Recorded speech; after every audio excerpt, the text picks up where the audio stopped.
Today I am 35 years old, and I was thinking a lot about, why am I writing this book? Why is it so important to me to get a novel published?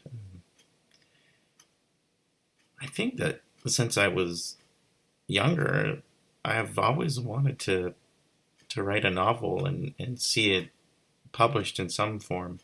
And probably one of my first experiences with uh, reading books that I really liked were these X-Men novels. They weren't comics. They were like novelized forms of X-Men. And then after that, I think a lot of people my age would be familiar with Goosebumps. So I got hooked on Goosebumps. I read as many of those as I could. And when I was a bit older, like 18 or 19, I found out about The Hobbit and Lord of the Rings. And I really liked Tom Clancy novels too. Um, when I was doing my university degree, I became a little bit more interested in literature, um, and not genre stuff quite so much.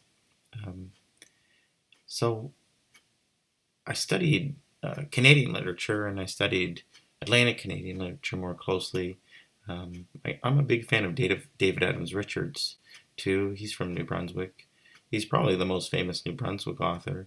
And one of the reasons, I guess, that I'm writing a crime novel is because I think that David Adams Richards is a really great literary author, but he's a crime writer, I think, at the core. So I was thinking about, why am I putting so much effort into writing this novel and trying to document it? And I think it's just because how much I've liked novels, just reading them, and of course it's fun to write too, but I don't think I would ever be inspired to write a novel of my own if not for having read so much crime fiction that I really, really liked.